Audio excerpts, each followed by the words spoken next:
Allah subhanahu wa ta'ala said in the Quran, and not we created the jinn and the men except only for to worship us, to become our slave. So Allah subhanahu wa ta'ala who gave us a life, He told us in His book, in Quran, that we are not created the jinn and the men except only for one purpose, that they should worship me. They should worship Allah. So our purpose of our life is only to serve Allah. Worship Allah or become the slave of Allah, to obey Allah. The rituals is not just a part of our religion, but our religion is to follow all the commandments of Allah in all of our life. In matters of food, in matters of drink, in matters of marrying, in matters of business, in matters of relatives or in the neighbors, and in the wherever you go, in the work, you need to comply the commandments of Allah in your life. And that's also one of the meaning of taqwa, that if you fear Allah, then you should obey Allah and you should not disobey Allah. What's the meaning of why Allah say always have a taqwa? Have a taqwa. Why? Because taqwa means that you are fearing of Allah. Fearing of Allah means that you fear His punishment, so you are obeying Him and you are not disobeying Him.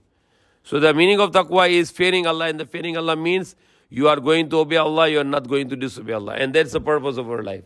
The purpose of our life, that all my life I want to obey Allah and I don't want to disobey Allah. Like example now, after this finish this talking, we have to go for sleep, and then this sleep can be continued only until Fajr, because Allah's command to wake up for Fajr.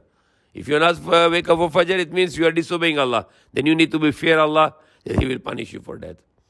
So remember this, our purpose of our life is just only one. I want to follow the commandments of Allah and I don't want to disobey Allah. I want to obey Allah and I don't want to disobey Allah. That's the purpose of our life. That's how you become slave. What's the meaning of slave? Slave means he is my master and he will tell me anything I'll do, because I belong to him. He owns me. He owns everything I have. So everything I have is owned by him, and myself is owned by Allah. And then I need to follow His commandments. I need to obey Him, and I should not disobey Him. I should not disobey Him.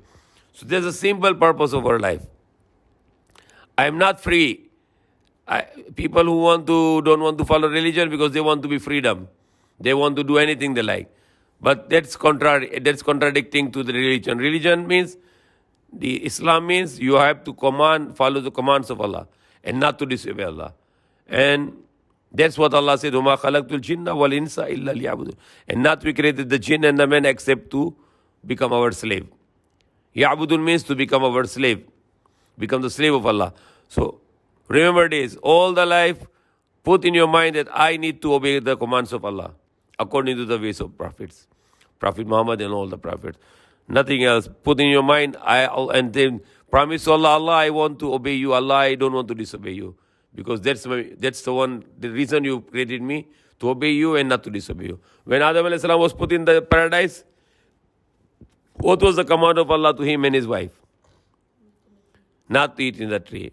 Everything you eat, all paradise is yours. Only the tree don't. But Shaitan misguided them and led them to eat from that tree. Then they were out from the paradise. Their clothes taken off, then they hide themselves with the leaves, and then finally Allah sent them on the earth for one disobedience. How we can go back to paradise if we disobey Allah?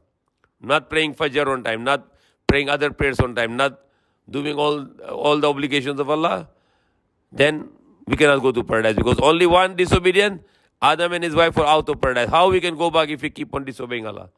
So not to disobey Allah, but to obey Allah. That's the purpose of our life. May Allah guide us. Alhamdulillah.